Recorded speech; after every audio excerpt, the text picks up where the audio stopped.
Hey, what's up, guys? We are back at it here with the 1975 Harley-Davidson SX250.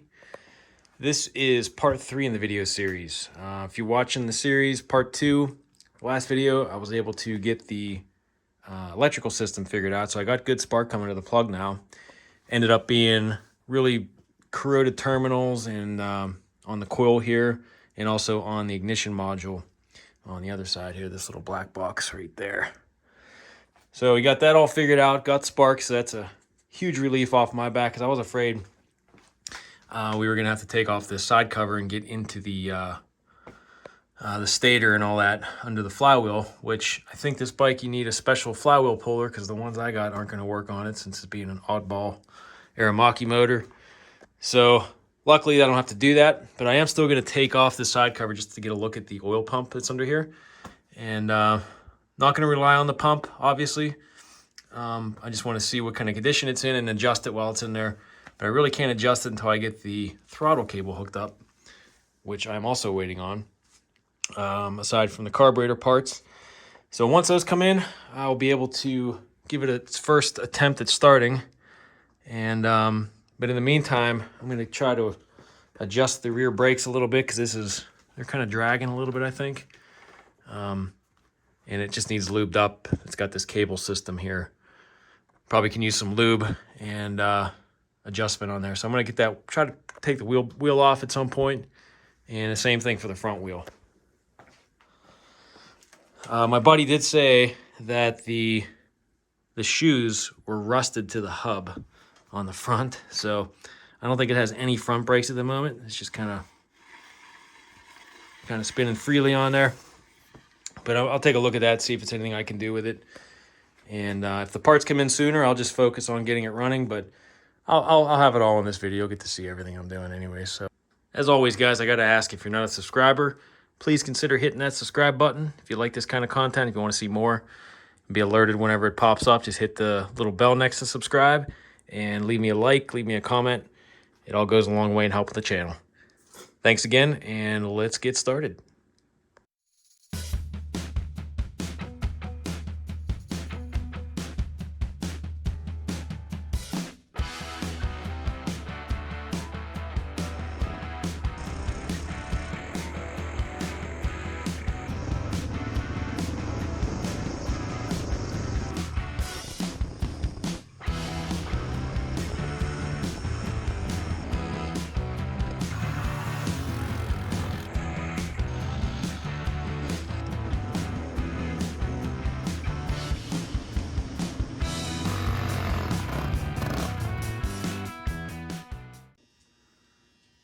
All right, so first thing I'm gonna do is drain the crankcase.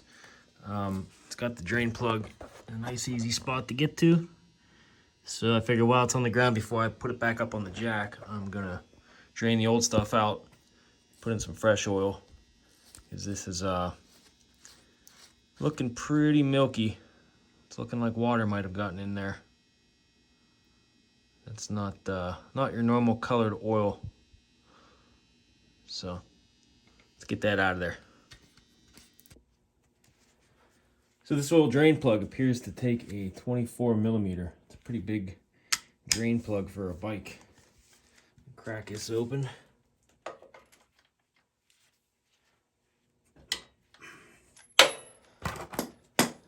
Let's see what kind of oil we get out of this.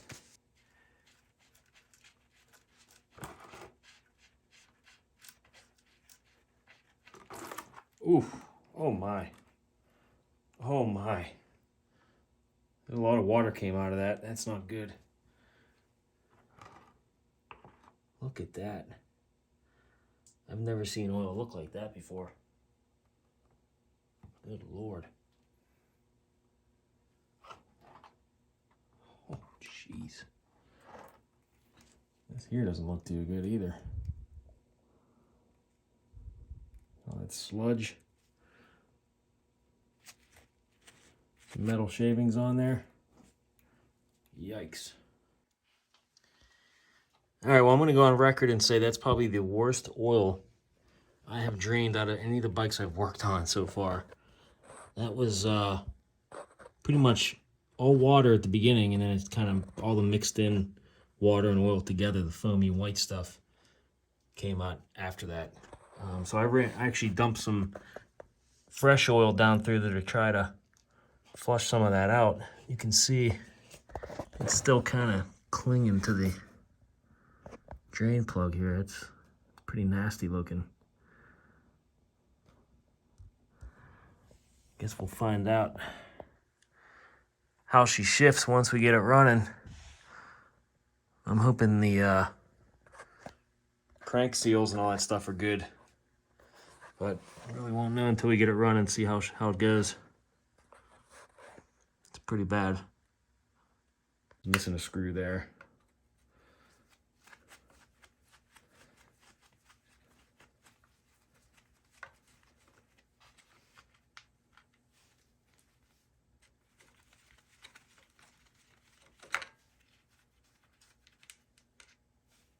Oh, some water coming out of there too.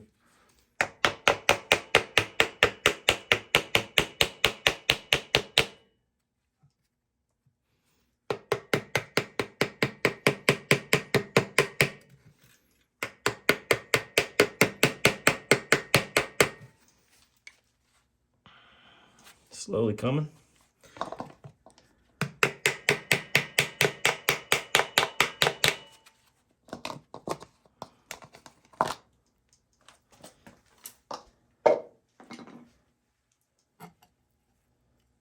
Yikes.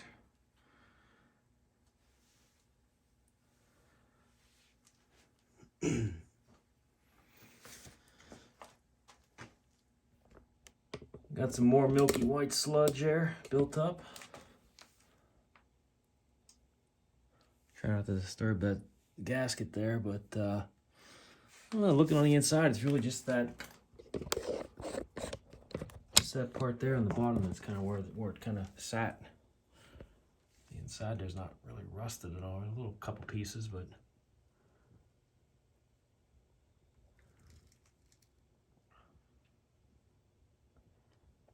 I guess it could be a lot worse. I'll just clean this up and then flush it out. Flush it out again with some fresh oil. So it's actually came pretty clean. I just wiped up the excess residue that was sitting right behind the clutch cover and then dumped some fresh oil right down in there to try to get the excess stuff, which it just all ran out the drain plug anyway. So I think I'm gonna throw that back on and just fill it up with some fresh oil. And once it does run and I can get it to kind of run through the gears a little bit, maybe I'll just flush it out again. It's probably gonna need a couple oil changes to get the rest of that water that's in there out. So hopefully the crank bearings and stuff are okay, which they should be, because the oil in theory would sit on top of the water, and it was just that little bit of water that came out at the bottom right away when I opened up the drain plug. So it wasn't like completely filled with water, but there was enough in there, so it's a little bit of a concern, but I think we'll be okay. All right, so this engine calls for 2.5 pints of 75 Harley-Davidson oil. So I didn't know what that meant. I looked it up online. So I guess the viscosity on there is roughly 10W40 or 40 weight or whatever you want to call it. So I have some 10W40 wet clutch oil here. So 2.5 pints works its way out to be about 1.25 quarts. So I'm going to pour that in here. Get some fresh stuff in there. So it's going to need it after the way that oil looked coming out of there. It's going to need a couple flushes.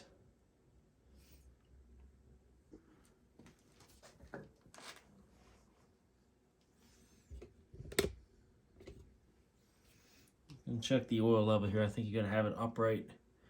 And just drop the dipstick in. Don't screw it down.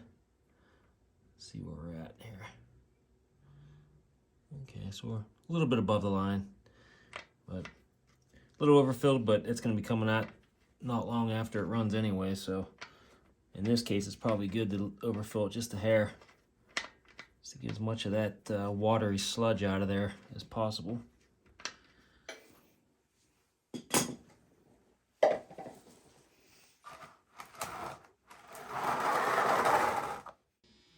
All right, got the bike back up on the jack. I'm going to turn my attention over to this side cover, pull it off, take a look at the oil pump, and see what kind of condition we're looking at there for that. Get it ready to adjust once I get the throttle cable and carburetor hooked up and all that.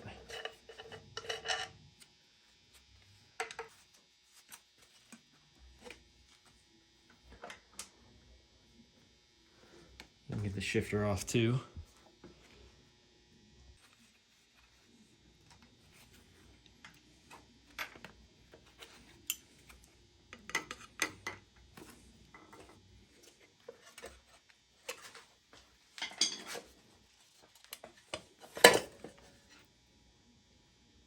Yikes. Got some corrosion on the flywheel, as you can see. Looks like water's been down in here for a while. This thing did sit outside for a while from what I understand too, so you can see water all over that. Probably getting in from up here. I'm surprised the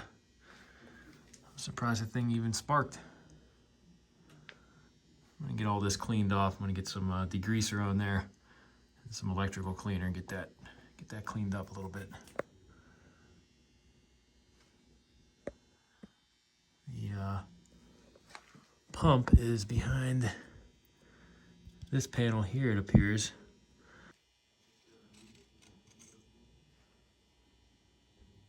Yummy.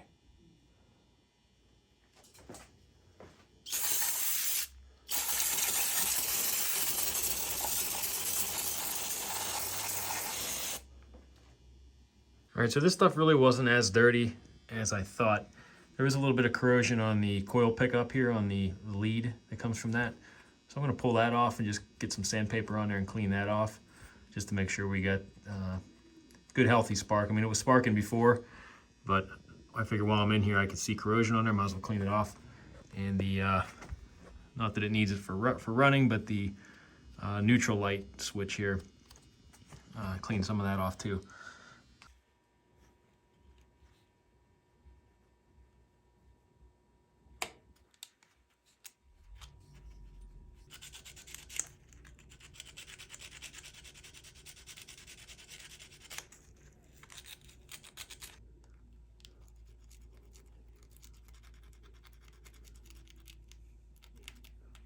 I think I'm actually going to see if I can get that cover off without removing the sprocket and chain out of the way.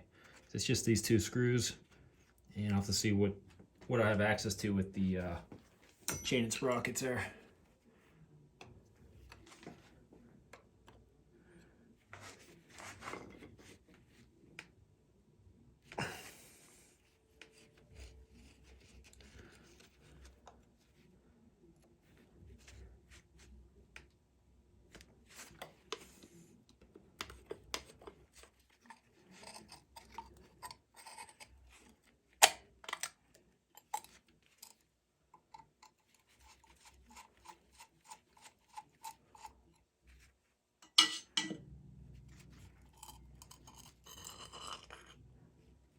But I'm just gonna wait until I get the throttle cable hooked up to the carb and everything. It's not gonna be doing me any good to try to adjust it the way it is with nothing on the other end. So I'm just gonna leave that be. I'll leave all this on so I can wheel the bike around if I have to. But it's also kind of cool to see a Mikuni oil pump on there. Didn't realize they made those too.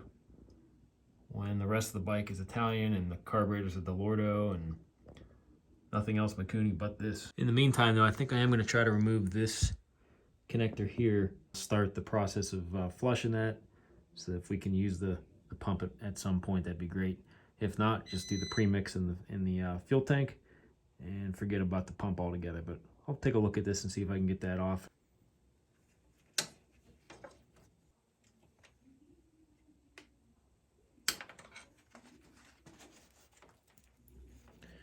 And it looks like there was water in there too.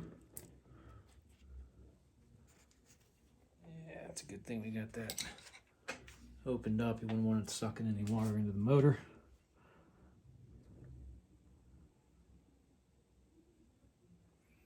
Yeah, there's still some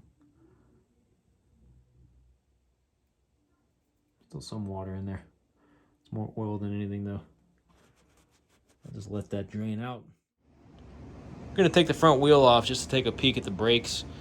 or what's left of the brakes, I should say, because the owner did tell me that one of the shoes were rusted to the drum, which kept the bike from rolling around. So I think he had to peel one of the shoes off. So I'm going to take that off and just to see what we got left in there.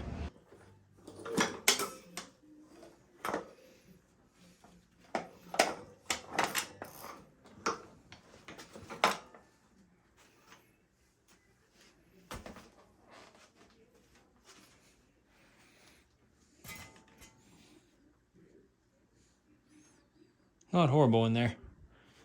Some sandpaper will clean that up, but I do see that one of the brake pad or shoes, one of the brake shoes here came off. So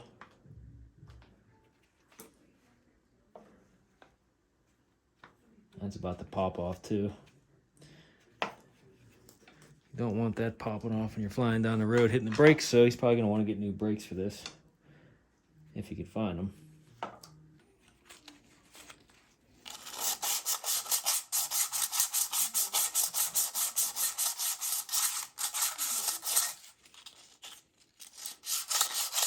I don't think he had the back brakes off at all, so I'm going to take these off. This needs adjusted and lubed up anyway, the cable for the brakes. So I'm just going to rip this off, take a peek, and get it lubed up so the brake lever works fine with the cable, and make sure everything's good inside there too.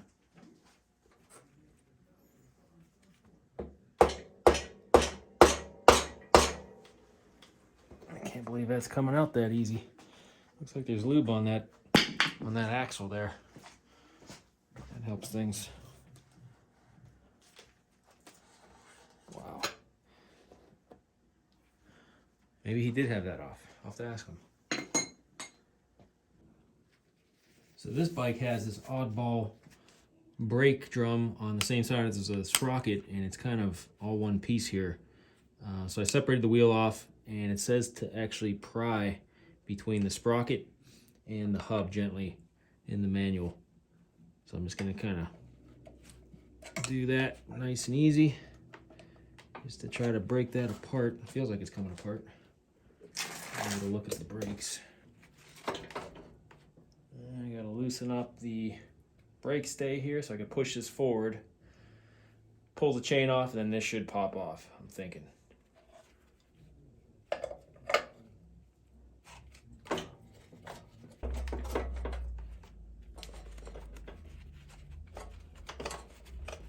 What a weird design.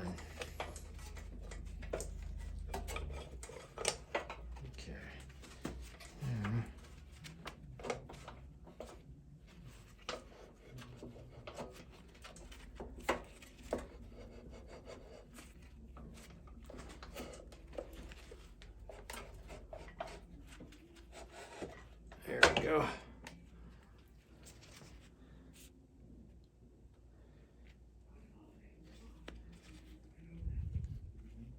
It doesn't look too bad. Get some sandpaper on that. It looks like there's plenty of life left on these shoes. So I'll just get some sandpaper, knock some of the glazing off and the rust on the hub, and just grease up the pivot points here just enough to get this to move all smoothly, and grease up the, or oil up the cable there too for the brake pedal. And I'm just going to throw this back together because this all looks pretty good here.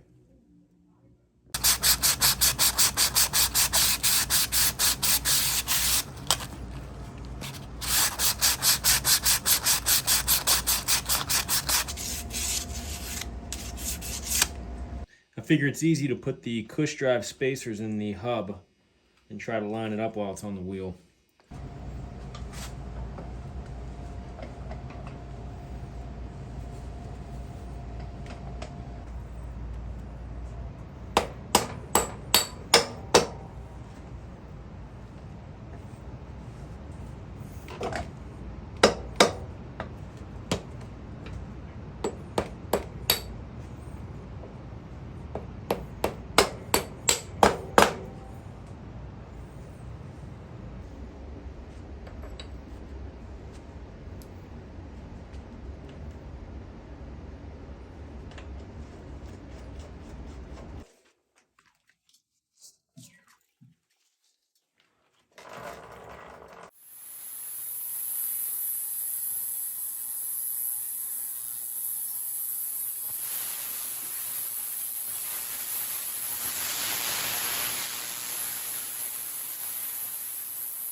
Well, I'm finally ready to put the car back together. Some parts came in the mail.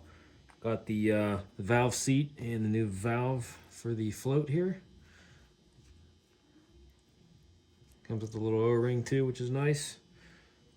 This all came from overseas, from the Netherlands. The load of carburetor parts. I got the O-ring set and gaskets and stuff also. So I am ready to put this thing back together, and hopefully we can get this thing started soon because I'm anxiously awaiting to hear that thing run. I'm very confident that it will. So I guess I'll start off with, just dump all this stuff out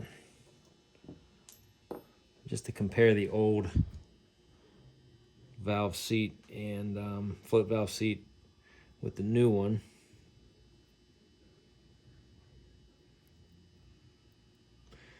The only difference I see is this one's got more holes on there. But it is for the 250.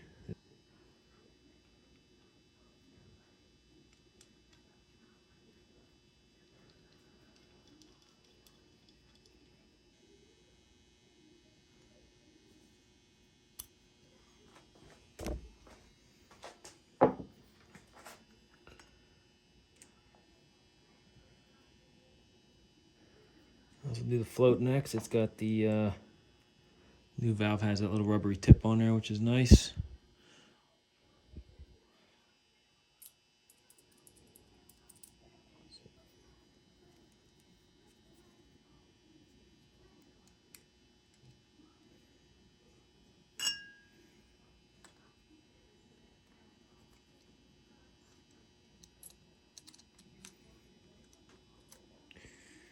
Alright, ready for the pin. Just lightly tap that back into place.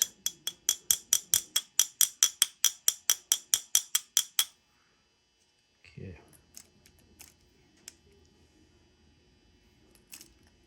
So I couldn't get these out. I wasn't going to force them out. So I just ran some wire down through here on both ends. So they're both open. I can get the wire to show up through here. So I know that it's open, but I just don't want to force these. So I'm going to say this one's probably the one we want for that.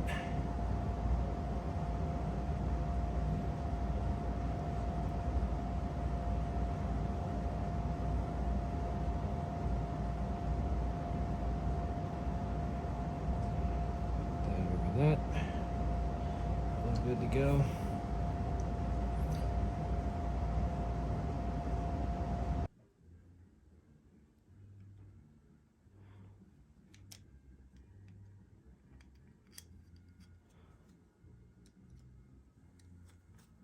Turn it all the way in, and then I'll just back it out 1.5 and start there. So that's 1.5.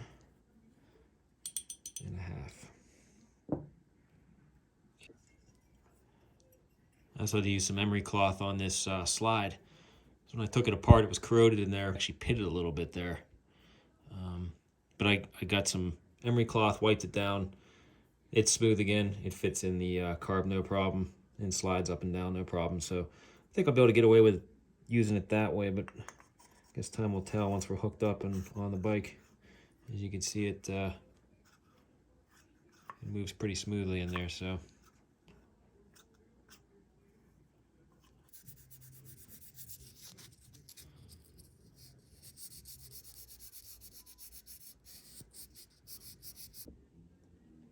All right, so I'm ready to slip the carb back on. I got a little bit of grease on this inlet here, just to let it slip on a little easier because it was pretty tough coming off.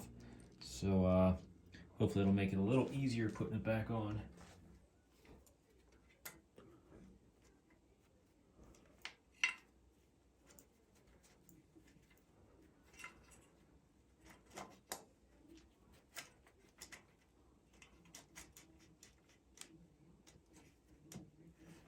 There we go. Much easier going on than coming off. Just kind of leave this off to the side for now until I get the slide back in. Just turn it. much as it's gonna let me.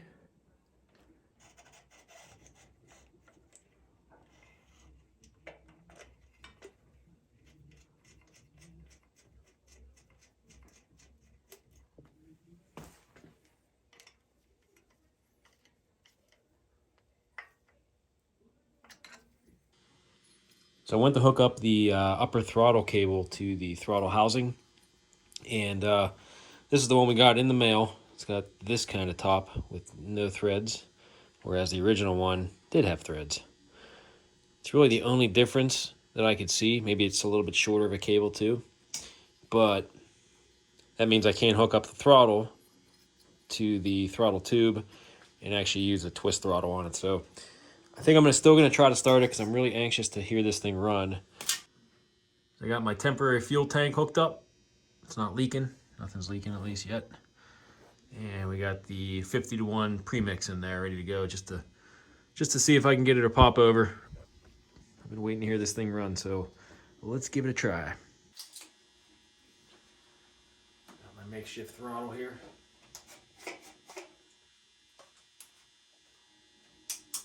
On position. Let's see how am I going to do this here.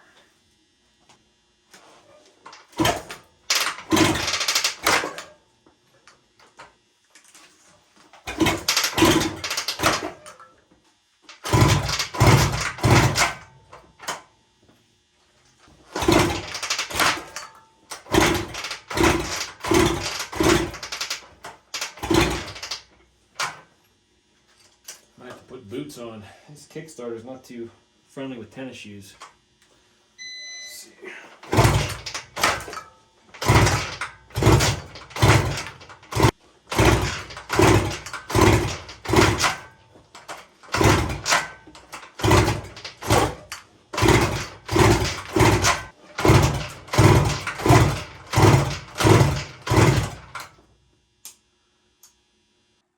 So I ended up taking the spark plug out and putting a little fuel right down the cylinder head. I'm going to give it a couple more kicks, see if I can get it to pop over. When I pulled the plug out, it was kind of gunked up with some, looked like old injection oil on there still. So I didn't get the chance to flush that line out, but a couple kicks it should be clean because I disconnected it from the oil reservoir. So give it some more kicks here, see if we can get it to fire over here. Let's cross our fingers.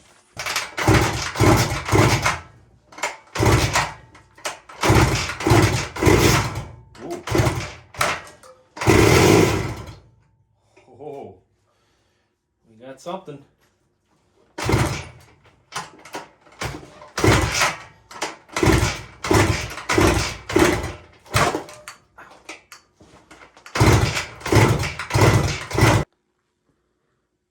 So this here is what the spark plug looked like after I pulled it out just now. So it started for that split second, and it's all gunked up with oil. I'm assuming excess leftover injection oil. It's still in the line. So I'm gonna have to clean that out. So I was still getting a lot of junk coming through the oil pump, and I have it disconnected, but the lines are still kind of hooked up. I flushed out as much as I could, but the pump itself must have some garbage in it because I took the banjo bolt out from the pump itself for the line that runs to the intake, and it still looks like this. So that's the kind of stuff I'm seeing on the spark plug still.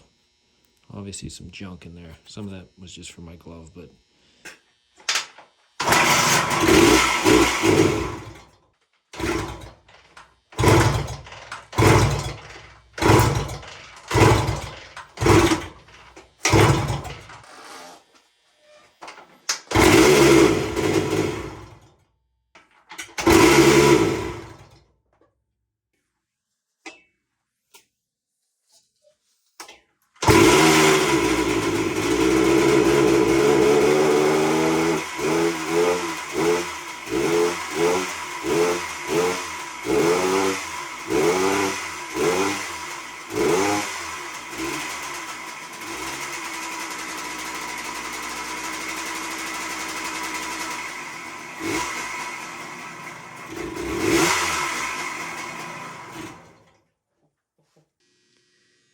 all right, guys, I'm leaving off there. I'm gonna call that a win there for this bike. We got it running. Ended up smoking my house out again. So I ended up having to unhook the banjo bolt from the oil pump, from the line that goes from the pump to the intake, just because I didn't have it hooked up top, so I wasn't like running garbage oil out of the tank.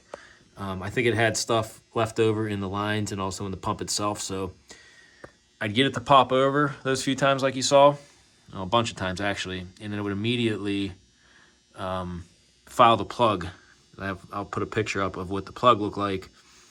And so I unhooked that so it wasn't pulling anything from there and just running the straight premix. And it eventually cleaned itself out and got it to the point where it was running and staying on, as you saw.